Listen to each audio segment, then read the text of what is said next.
Buenas, ¿qué tal? El objetivo de este video va a ser que las alumnas y alumnas tengan una panorámica de la normalización, que es una forma de pasar un universo de discurso, un contexto, un caso, ¿cierto? A un modelo relacional. O sea, tengo un escrito, ¿cierto? Y cómo eso yo puedo dejar definidas las tablas, ¿cierto? Con los datos en un modelo para poder dejarlo después en un modelo relacional, en una base de datos relacional.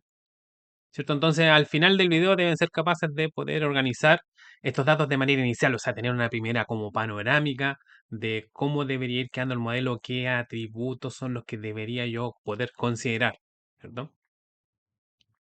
¿Qué conocimientos previos deberían tener antes de poder entrar en esta materia de esta primera forma, ¿no es cierto? El modelo relacional. O sea, deberíamos saber sobre la teoría de las bases de datos relacionales, ¿no es cierto? Y eso es con el modelo racional, donde tengo una estructura que es una estructura matemática, ¿no es cierto? Con el nombre de la relación, ¿no es cierto? Que está representado por R1, R2 y R3 en este caso en la imagen, donde tengo una cierta cantidad de atributos, ¿no es cierto? Definido por el conjunto A1, A2 y A3 respectivamente. Y esas relaciones también tienen un conjunto de dependencias funcionales representado por el F1, F2, F3 respectivamente, como se ven ahí en la imagen. Ese es un modelo así teórico, ¿cierto? Un modelo teórico.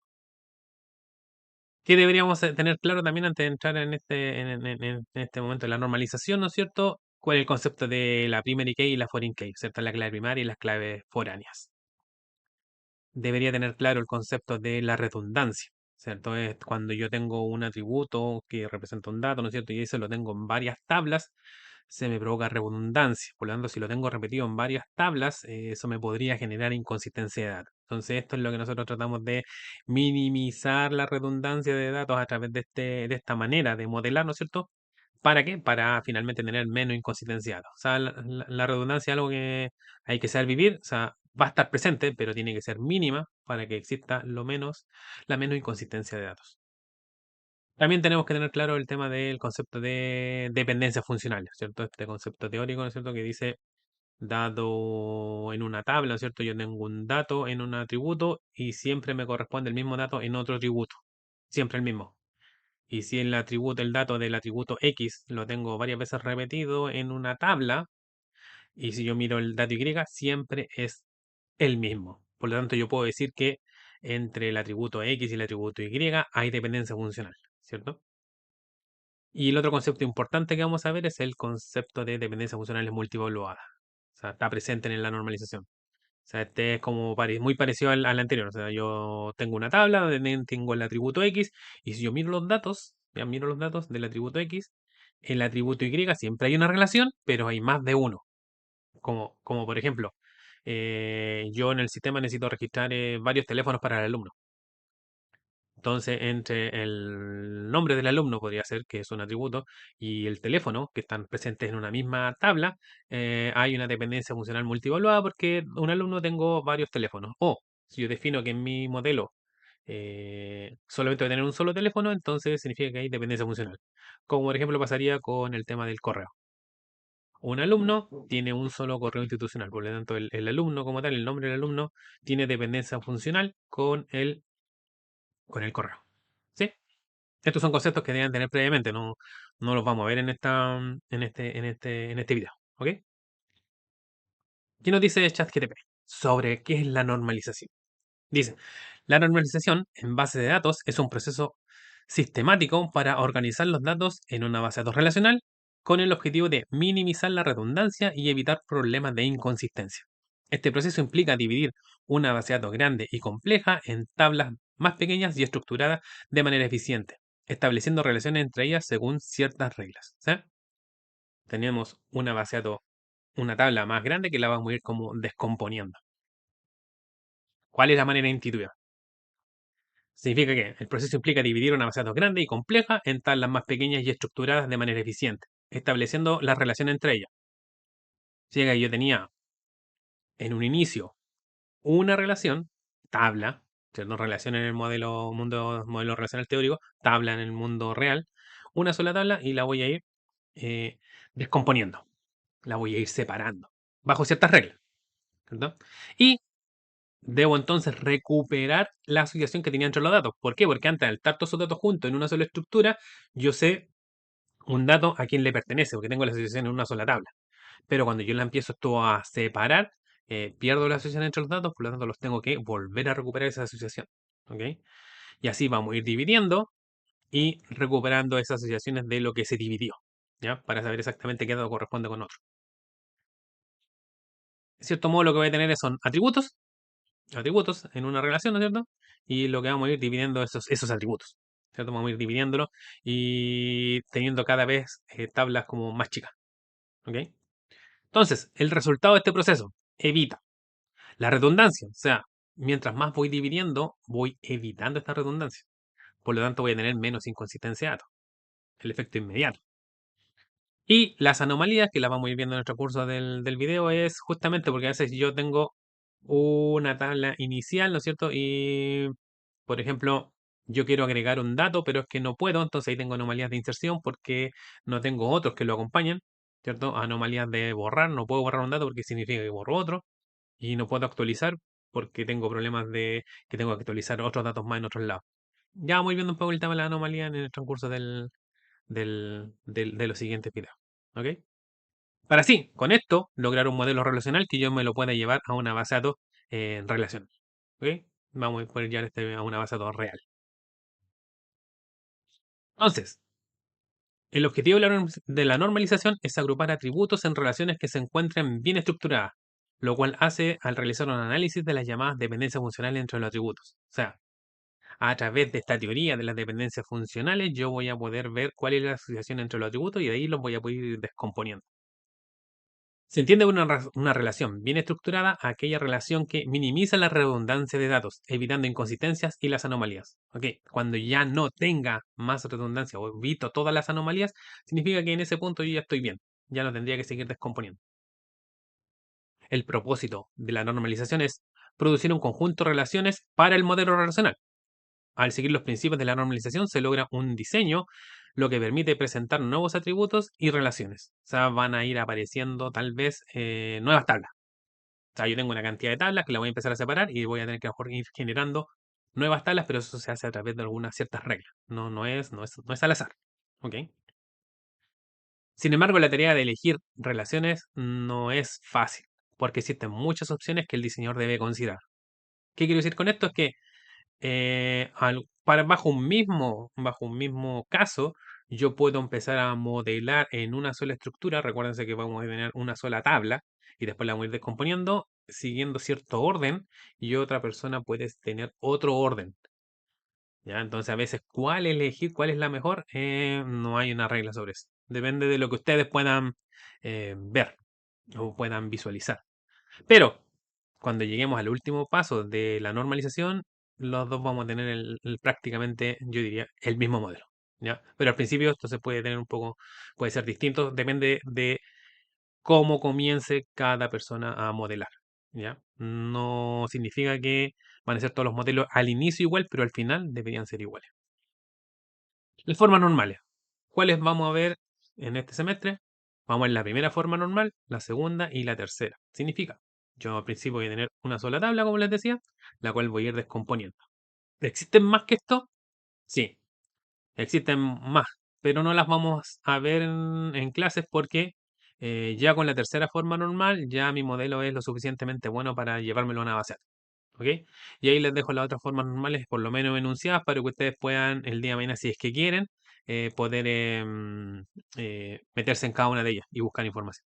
Pero no las vamos a ver en clase ni hay documentación tampoco asociada en el sistema de la universidad sobre estas otras formas normales. Vamos a llegar hasta la tercera. Ok, antes de la primera forma normal tenemos una forma no normalizada, una forma inicial. Esto es antes de la primera. ¿Ok? ¿Cuál es la forma no normalizada? En el contexto de la normalización, dice de base de datos, la estructura que se encuentra antes de la primera forma normal y lo que se puede y que puede contener subestructuras o valores no atómicos, como listas, conjuntos o tablas anidadas. A esto se le denomina como forma no normalizada, por su sigla en inglés Unformalized Form. También le llamo forma inicial o FN0. Son otros nombres que le puedo dar a esta forma. Ok, característica de la forma no normalizada. Datos no atómicos. Ojo, importante, datos no atómicos, después me aparece más adelante. Los atributos pueden contener valores compuestos o conjuntos de valores, lo que significa que no siguen el principio de atomicidad, que es decir, que cada celda debe tener un único valor.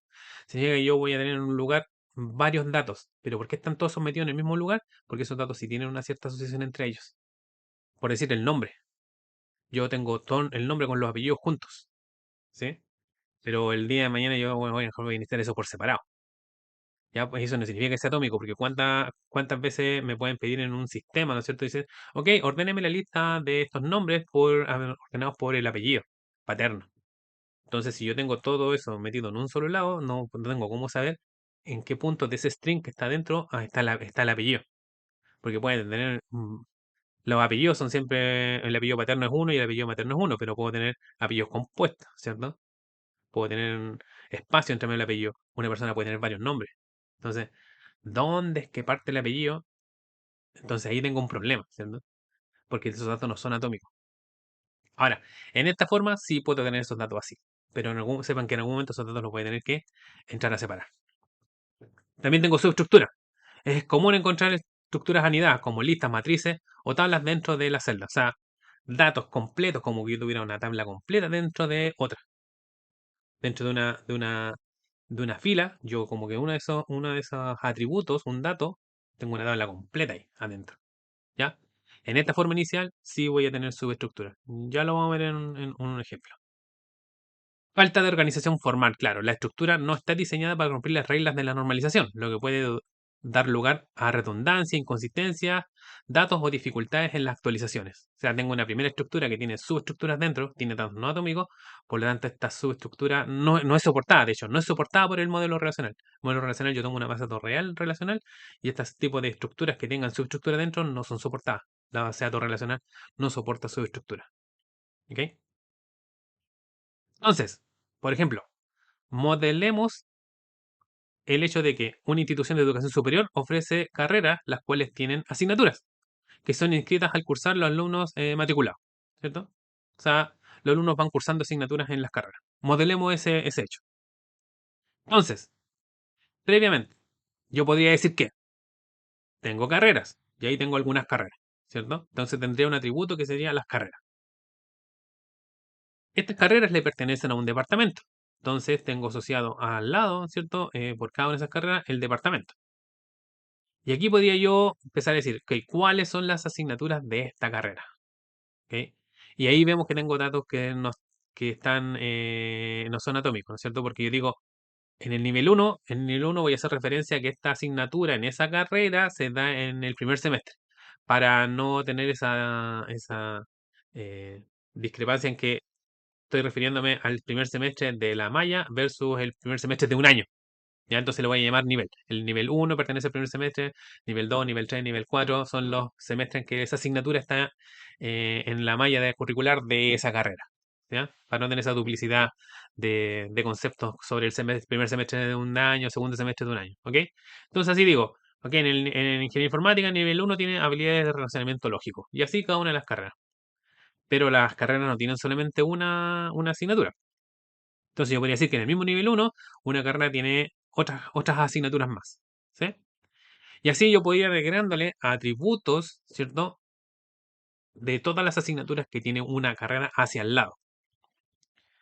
¿Qué me está provocando esto? Si yo modelo teniendo esa mirada de que le estoy colocando las asignaturas en las columnas, ¿qué es lo que podemos saber de las mallas curriculares? Que las carreras tienen distinta cantidad de asignaturas en sus mallas. Cada carrera tiene una distinta cantidad de asignaturas. Entonces, ¿hasta cuándo vamos a seguir agregando atributos hacia el lado? ¿Hasta cuándo esto va a hacer crecer? Si yo estoy modelando y veo que el tema de seguirle agregando los atributos hacia el lado es variable, porque depende del dato, por ejemplo, en este caso, de la carrera, significa que estoy modelando mal. Estoy modelando mal. No busco que esto sea variable. La idea es que tenga una estructura más o menos fija, pero que sí me soporte este tema de la variabilidad. ¿Cuál es la variabilidad? Que cada carrera tiene distintas cantidades de asignaturas. Entonces, esto no buscamos. ¿Cómo deberíamos modelar esto? Por ejemplo, yo sé que tengo carreras, las carreras pertenecen a un departamento y las carreras tienen asignaturas. Entonces podríamos decir que la carrera tiene un solo departamento, pero la carrera tiene muchas asignaturas. Y esas asignaturas pertenecen también además a muchos departamentos. Entonces, ¿cómo diríamos modelar? Tengo la carrera uno que pertenece a un solo departamento, y voy teniendo las distintas asignaturas de los distintos niveles hacia abajo. Si tengo otra carrera que le pertenece a un solo departamento, voy teniendo sus asignaturas hacia abajo, no hacia el lado. Hacia abajo sí puedo tener variabilidad. Puedo tener muchos o pocos. Y así no significa que tengo que generar nuevos atributos hacia el lado. Tengo un solo atributo. Aquí van las asignaturas. Y eso, si se fijan, está formando una subestructura. Porque carrera, estoy teniendo una tabla completa dentro de su atributo asignatura. Adentro. ¿Qué estoy teniendo? Las asignaturas. Las distintas asignaturas que tiene esa carrera. Entonces así es exactamente que esa carrera tiene esas asignaturas. Con una subestructura en el interior. Entonces veamos un ejemplo un poquito ya más formal sobre este mismo tema de las asignaturas.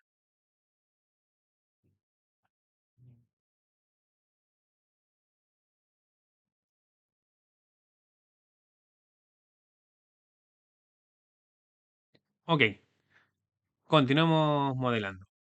Entonces, si yo quiero modelar el hecho de que alumnos son parte de una carrera, yo podría modelar algo así en la forma inicial.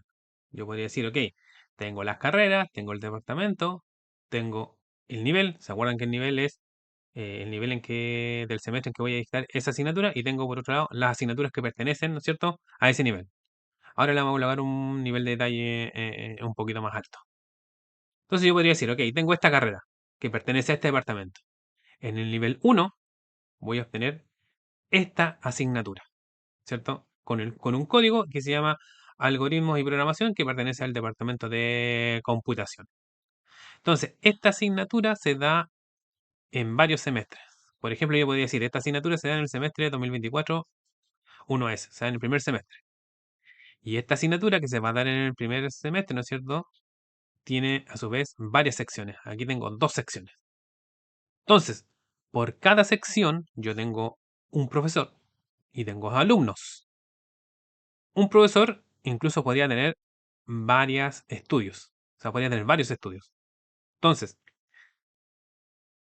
fíjense que los estudios para un profesor pertenecen a una subestructura, porque tengo un profesor que tiene varios estudios. Y por otro lado, los alumnos, yo digo, ok, tengo un alumno con el root, el nombre, la fecha de nacimiento, la dirección y el email, y tengo teléfono.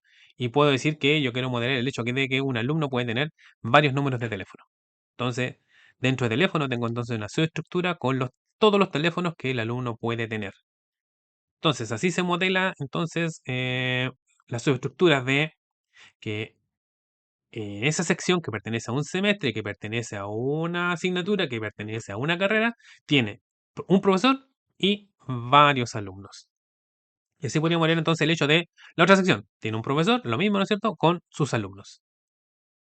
Entonces, tengo que en un nivel 9, por ejemplo, tengo otra asignatura más, ¿cierto? Y va a ser lo mismo. Ese se va a dictar en este semestre, en un semestre real, ¿cierto?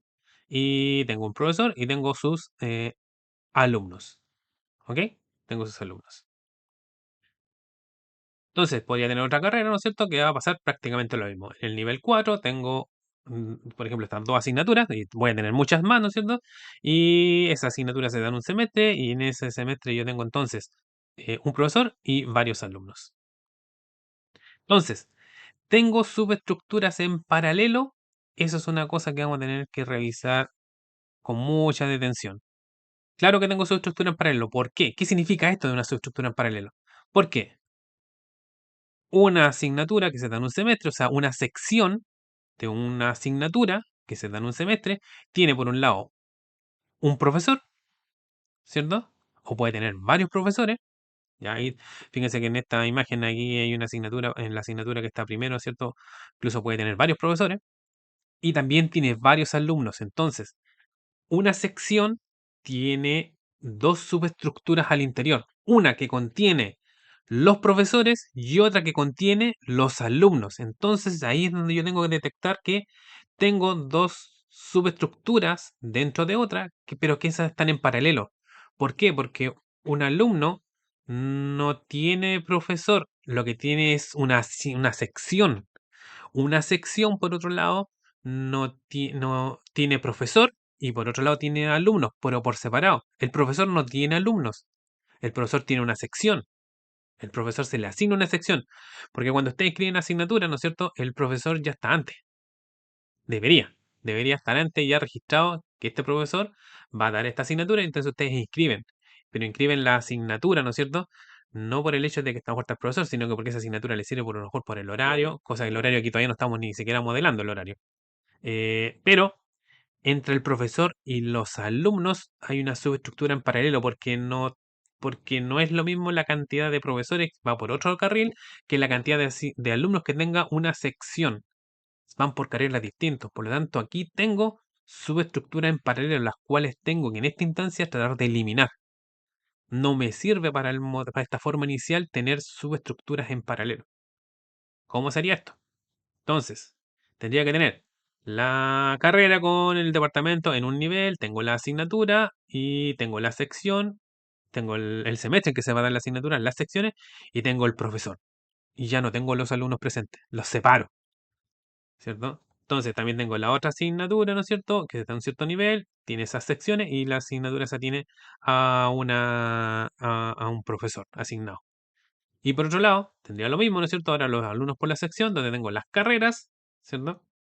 Con las asignaturas, el semestre en que se va a impartir, las secciones, y aquí solamente tengo presente los alumnos.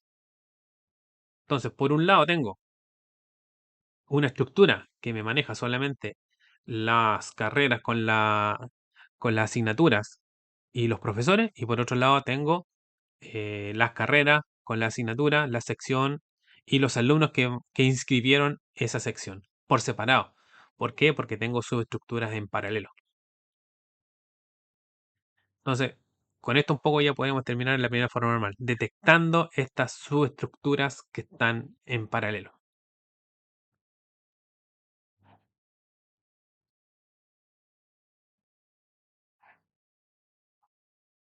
Entonces, muy importante poder detectar estas subestructuras que están en paralelo. Para esto hay que darle una mirada un poquito a lo mejor más amplia y más desde arriba a la estructura que estamos generando, ¿cierto?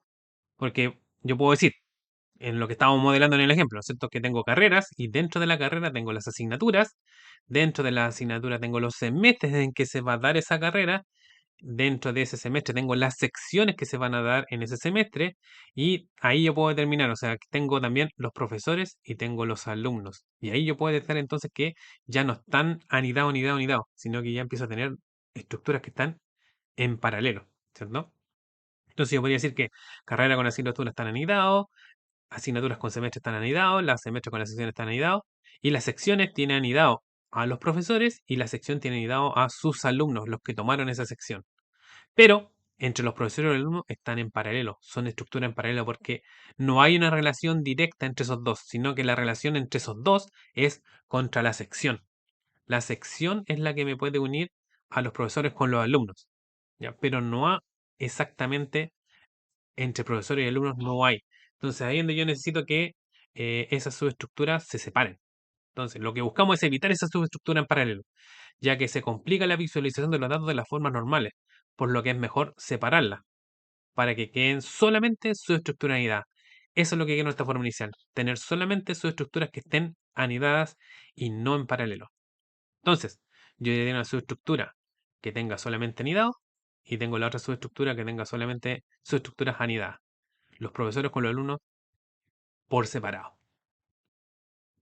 Entonces, estos conceptos que yo puedo obtener del universo de discursos, ¿cierto? Que son las carreras, las asignaturas, los semestres, las secciones, los profesores y los alumnos, son los que yo tengo que tratar de visualizar de mi contexto, de los datos que me están dando, del negocio que estoy tratando de modelar. ¿Ok? Y tengo que siempre elegir uno de estos conceptos para que sea mi pivote, con cuál voy a partir modelando. En este caso, lo que vimos en el ejemplo, yo partí por las carreras. De las carreras empecé, dice, ok, tengo una carrera. La carrera tiene entonces asignaturas. Las asignaturas se dan en ciertos semestres. Los semestres tienen secciones, porque no solamente tienen una sección, o pueden tener una sección, ¿cierto? Y así empecé a anidar. Pero yo podría empezar a anidar tomando otro de estos conceptos como pivote, ¿cierto? Y así es como yo lo hice, ¿no es cierto? Tomé las carreras, ¿no es cierto? Tenía como su estructura la asignatura, los semestres, las sesiones y los profesores alumnos, donde están anidados, ¿no es cierto? Pero alumnos no es una subestructura de profesor. No es. La asociación no va entre el alumno tiene profesor, sino que los alumnos toman una sección. Yo tomo, cuando inscribo, no digo, oye, yo quiero inscribir la asignatura del profesor tanto. Yo inscribo una sección.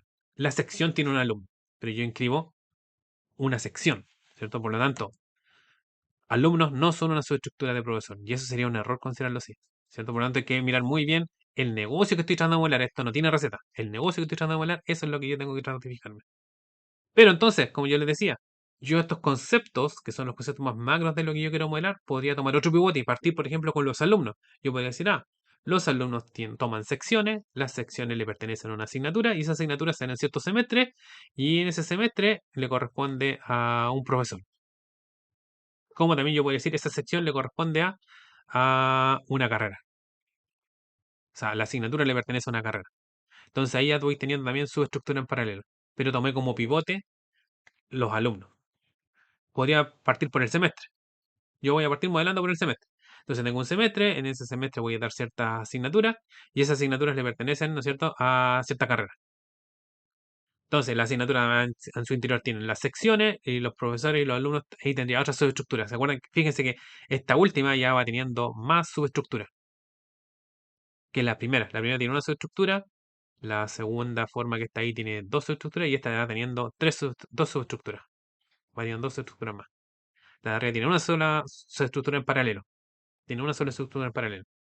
La del medio también tiene una subestructura en paralelo y esta última ya teniendo dos subestructuras en paralelo. O sea, depende el pivote que yo tomo, cómo se van generando estas subestructuras en paralelo, que es lo que yo intento evitar.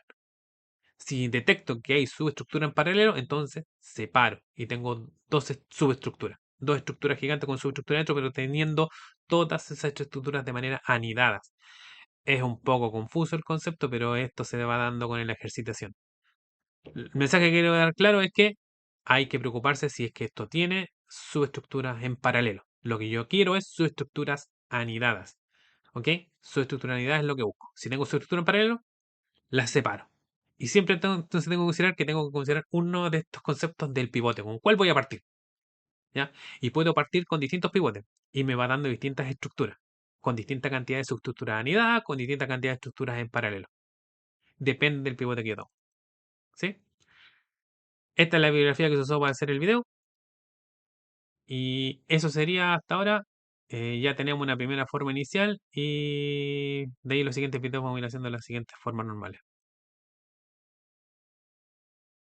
Muchas gracias por el video. Nos vemos. Hasta luego.